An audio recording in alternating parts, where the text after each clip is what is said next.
Hello and welcome back, or welcome if you're new. If you're new here, my name is Elena and I'm the homeschooling mama to 3 kiddos. Here on the channel we talk about everything from homeschooling to homemaking.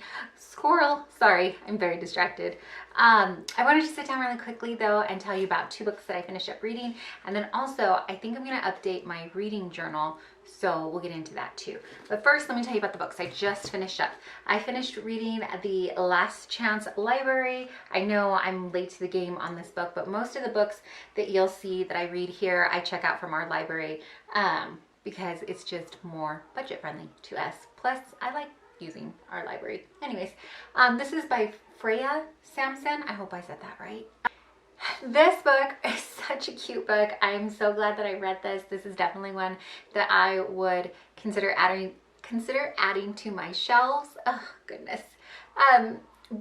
It was just an adorable story. This is about, if you haven't heard yet, this is about June Jones, and she is 28 years old, and we kind of follow along her story. Her mother has passed away, and she was very, very close to her mom, and how that affects her life and where she's at now. She stays in the somewhat smallish town and kind of takes over her mom's position at the local library.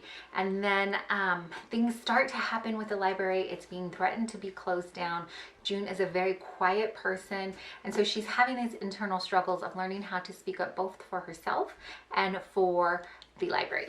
This book made me smile and laugh out loud. It also just, it was deeply touching the way that she talks about some things. The very first line in the book says, "You can tell a lot about a person from the library books they borrow." Yes. You probably can. She plays this cute little game in this book where she makes up stories about the people that are checking out their books, and based on what books they check out, what their story is. And so I just thought that this book was absolutely fantastic. It's a pretty easy read, but so good. It's only 322 pages. So I read this over the course of maybe a couple weeks because I could only pick it up. I couldn't pick it up as often as I liked, actually. So if you haven't read this and you like lighthearted, mostly lighthearted stories, and you like books about books or people who love books, I would definitely recommend this one. The other book that I just finished up is The Christmas Note. This is by Donna Van Leer. She is also the author of The Christmas Shoes and The Christmas Hope. Now, when I picked this up, I didn't realize that The Christmas Hope, I think, is the name of this series. So it's a whole series of Christmas books. My library only had this book in actual book format. So I may try to scout out the other books if I can.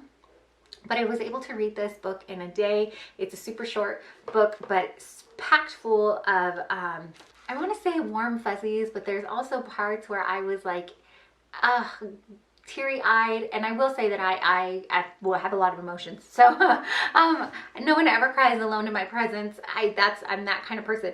This book is only 208 pages though, and if you're looking for a little dash of Christmas, the end of the summer or right before we enter the fall season, I would definitely pick this one up as well.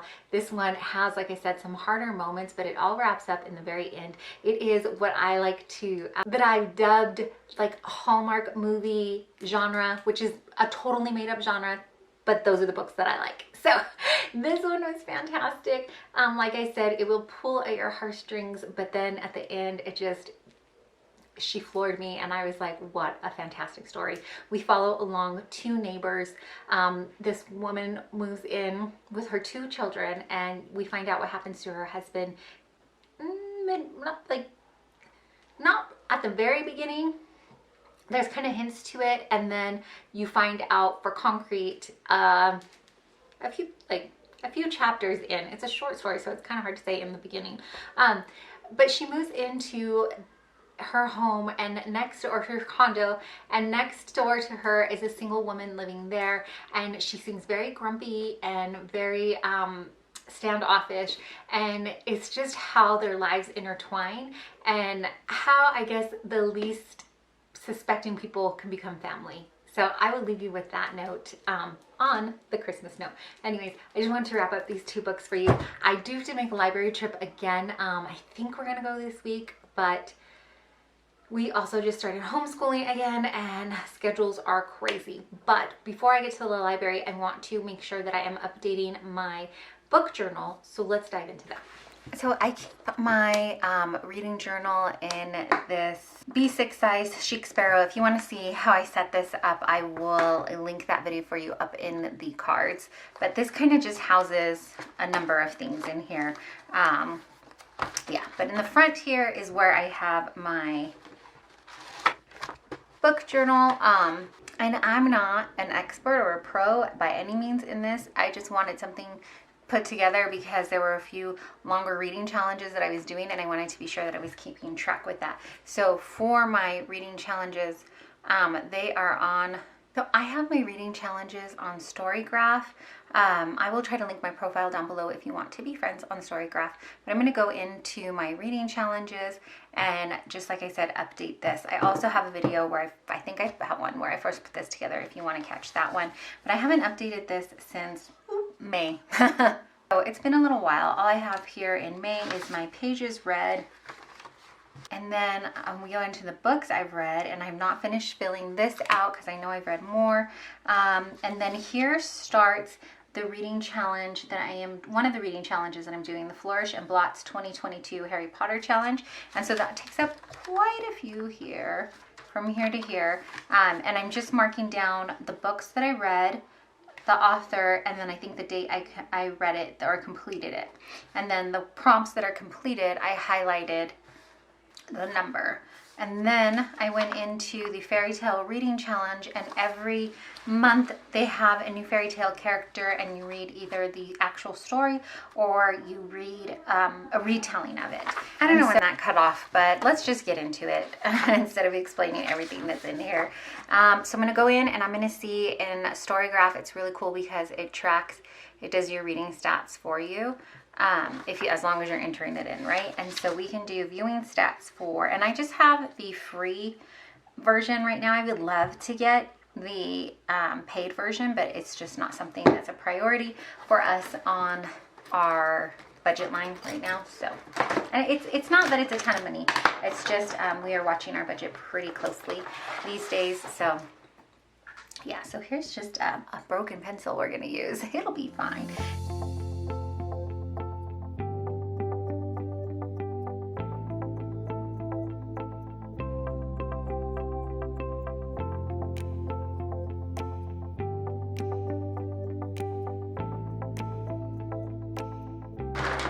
Time to take out all this stuff from my little pouch and just to look for an eraser.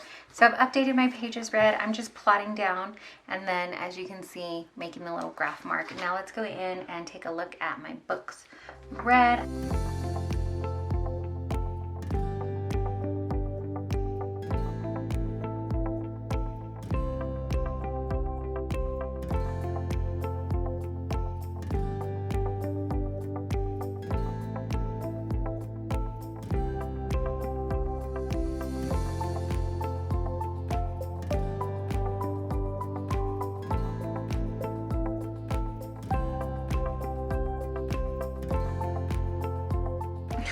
I just realized I didn't color these books in, so let's probably do that too.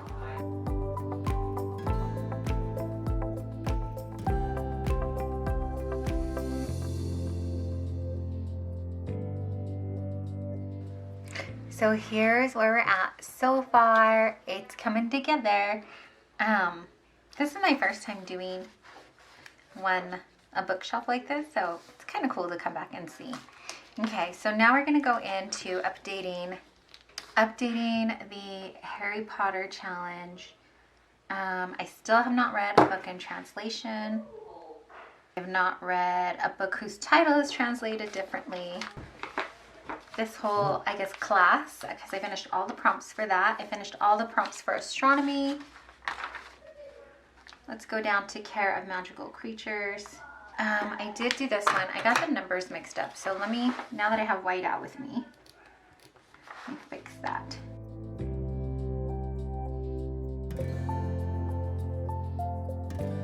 All I need to finish Care of Magical Creatures is a scary looking book.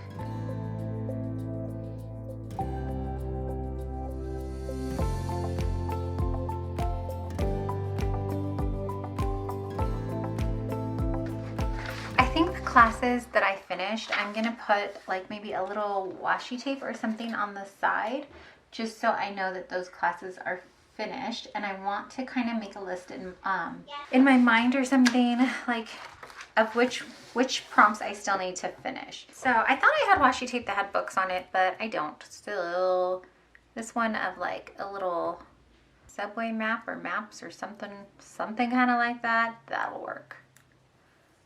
And I'm sure you can tell in here that I'm not being, like, I'm just messy writing. I'm just getting it down. I've really been trying hard to fight the perfectionist, because then I won't do it. So I'm gonna just take a scratch piece of paper from the side here. I need to still read a book in translation.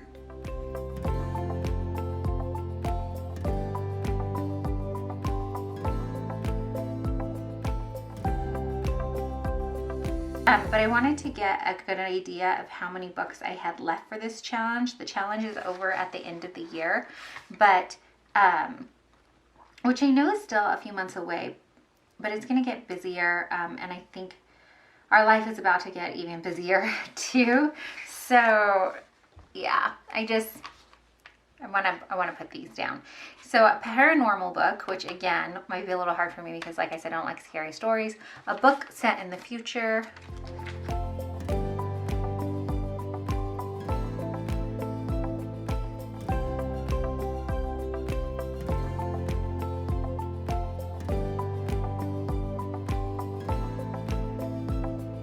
So that has been updated. And then we go into the fairy tale reading challenge.